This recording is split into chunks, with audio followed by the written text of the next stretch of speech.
మొట్టమొదటి వచనము, యెహోవా ఇల్లు కట్టించని ఎడల దాని కట్టు వారి ప్రయాసము వ్యర్థమే. దాని కావలి కాయువారు, యెహోవా పట్టణము కాపాడని ఎడల దాని కావలి కాయువారు మేలుకొనియుట వ్యర్థమే అని చెప్పి ఇక్కడ మనం చదువుతుంటున్నాం. అంటే ఇప్పుడు ఇల్లును ఉద్దేశించి చెప్పడం జరిగింది, ఒక పట్టణాన్ని కాపాడే విషయం గురించి సందర్భాన్ని తీసుకురావడం జరిగింది. యెహోవా ఇల్లు కట్టించని ఎడల అంటే దేవుడే ఇల్లు కట్టించకపోతే కట్టాలని ఉద్దేశించేటువంటి వారి యొక్క ప్రయాసాలన్నీ కూడా వ్యర్థమైపోతాయి. అంటే ఏ వ్యక్తి అయినా తమ ఇల్లును కట్టుకోవాలనంటే దేవుని చిత్తము, దేవుని సహాయము అవసరము అని చెప్పి బైబిల్ చెప్తుంది. దేవునికి స్తోత్రం, హల్లెలూయా. ఒకవేళ దేవుని చిత్తము, దేవుని సహాయము కనుక లేనట్టయితే కట్టను ఉద్దేశించేటువంటి ఇల్లు ఏదైతే ఉంటుందో అది నిలబడదు అని అర్థం. దేవునికి స్తోత్రం, హల్లెలూయా. అది నిలబడదు. ఎందుకు నిలబడదు? మనం అనుకుంటుండొచ్చు, ఓ 4 గోడ కట్టాలి, దాని కింద పునాది వేయాలి, అంతేకాకుండా మీదికి చెత్త వేయాలి, ఇది మనం ఇల్లు అని అనుకుంటున్నాం. ఇల్లు అంటే ఆ ఇల్లు కాదు దేవుని బిడ్డలారా. దేవునికి స్తోత్రం కలుగును గాక, హల్లెలూయా. మొట్టమొదటగా మనము ఈ ఇల్లు గురించి, భౌతికపరమైనటువంటి ఇల్లు గురించి మనం ఆలోచిస్తాం, లోక సంబంధమైన ఇల్లు గురించి ఆలోచిస్తాం.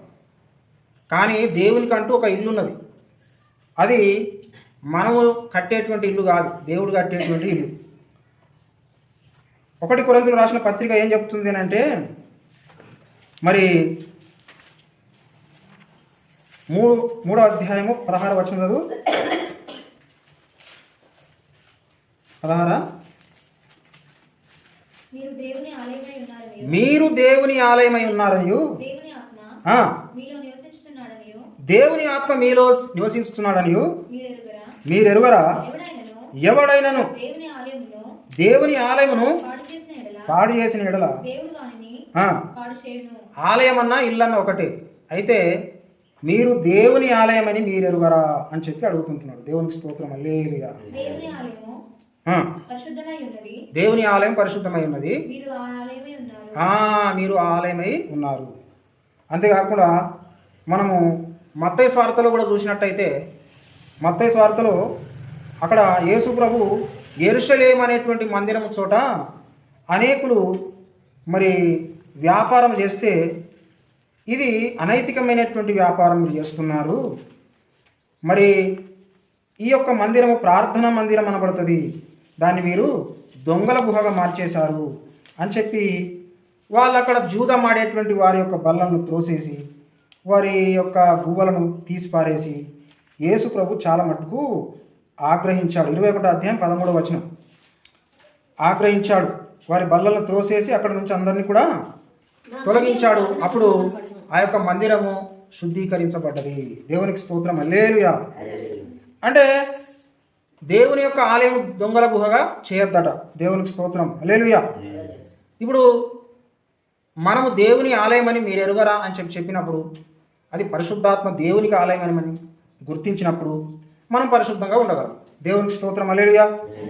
మనలోనికి వచ్చేటువంటి తలంపులు, మనం చేసే పనులు దేవునికి ఇష్టపూర్వకంగా ఉంటాయి. కానీ ఎప్పుడైతే మనం దేవుని ఆలయం అని గుర్తించమో, దేవుని ఇల్లు అని మనం గుర్తించమో, అది దొంగల గుహగా మారిపోతుంది. దొంగల గుహగా మారిపోతుంది కాబట్టి మనలో చెడు తలంపులతో పాటు చెడు క్రియలు బయటికి అగుపడతాయి. కాబట్టి దేవుని యొక్క వాక్యం మనకు తెలియపరుస్తుంది ఏంటంటే, మనం పరిశుద్ధంగా దేవుని ఆలయంగా ఉండాలని చెప్పి బైబిల్ చెప్తున్నది. దేవునికి స్తోత్రం, హల్లెలూయా. మత్తయి సువార్త 7వ అధ్యాయము, మత్తయి సువార్త 7వ అధ్యాయంలో ఒక చక్కని మాట ఉన్నది. ఏంటంటే,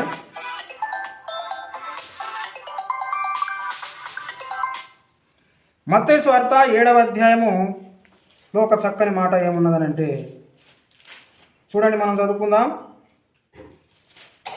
21వ వచనం నుంచి, ప్రభువా ప్రభువా అని నన్ను పిలుచు ప్రతి వాడును పరలోక రాజ్యంలో ప్రవేశింపడు, కానీ పరలోకమందున నా తండ్రి చిత్త ప్రకారం చేయవాడే ప్రవేశించును. ఆ దినమందు అనేకులు నన్ను చూచి ప్రభా ప్రభా మేము నీ నామను ప్రవేశింపలేదా, నీ నామను దయ్యములు వెళ్ళగొట్టలేదా, నీ నామను అనేకమైన అద్భుతములు చేయలేదా అని చెప్పుదురు. అప్పుడు నేను మిమ్మను ఎన్నడూ ఎరుగను, అక్రమము చేయి వారలారా నా యొద్ద నుండి పొండని వారితో చెప్పుదును.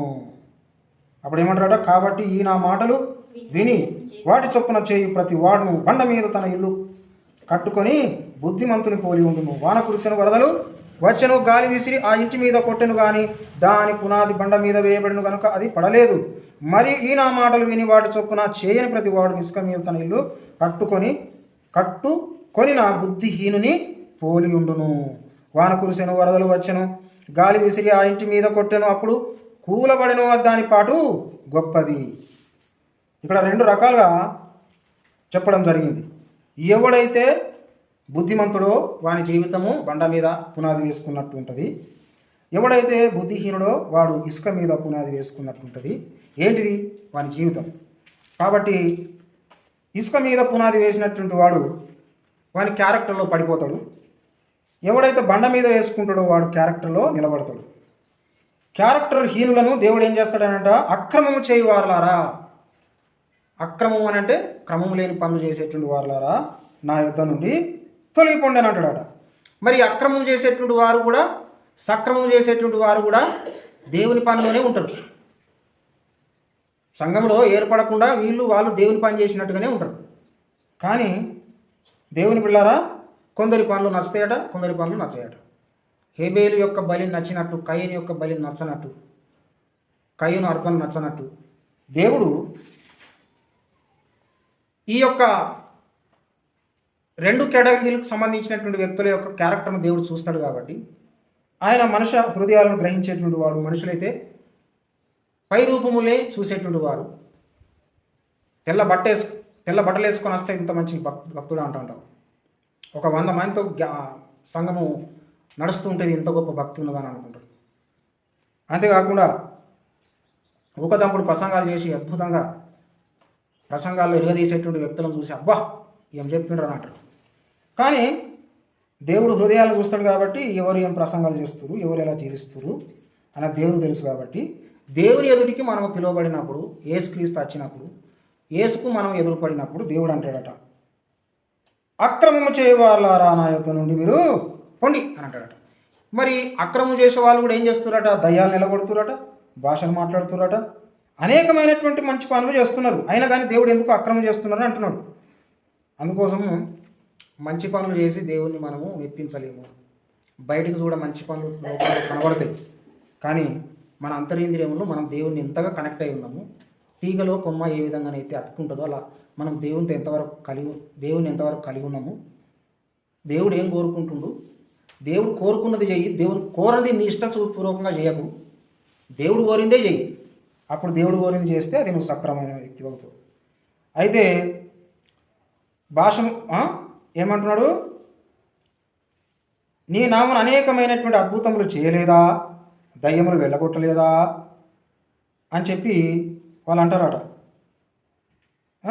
వాళ్ళంటే మీరెవరో నేను ఎరుగని అంటాడట. దేవునికి స్తోత్రం, హల్లెలూయా.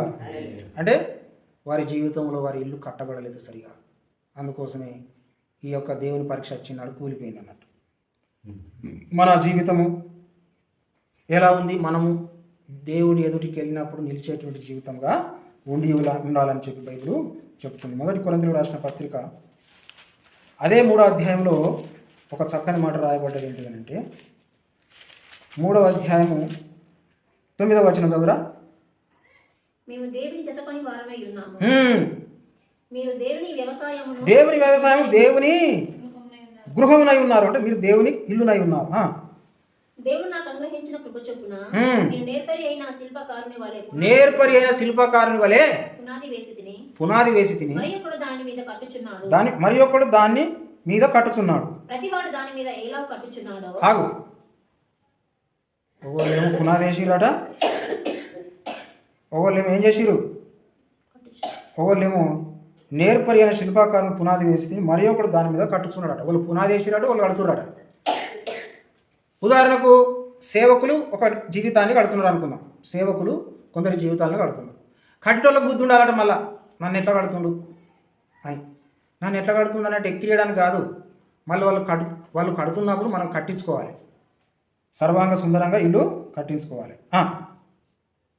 ప్రతివాడు దాని మీద ఎలా కట్టుతున్నాడో జాగ్రత్త చూసుకునే వాళ్ళని మేము వేయబడినది తప్ప మరి ఒక పునాది ఎవడును వేయనేరడు, ఈ పునాది యేసుక్రీస్తే. అంటే యేసుక్రీస్తు యొక్క మాట మీద మన జీవితము నిర్మించబడి ఉండాలి. యేసుక్రీస్తు యొక్క మాట చొప్పున నిర్మించబడని జీవితము, యేసుక్రీస్తులాగా జీవించని జీవితము, యేసుక్రీస్తులాగా కట్టబడని జీవితం ఏమైపోతుందట? 12వ వచనము, ఎవడైనా ఈ పునాది మీద బంగారు వెండి వెలగల రాళ్ళు కర్ర గడ్డి కొయ్యకాలు మొదలగు వాటితో కట్టినట్ల వాని పని కనబడను, ఆ దినము దాన్ని తేటపరచును, అది అగ్ని చేత బయలుపరచబడును. అగ్ని చేత ఏం బయలుపరుస్తుంది?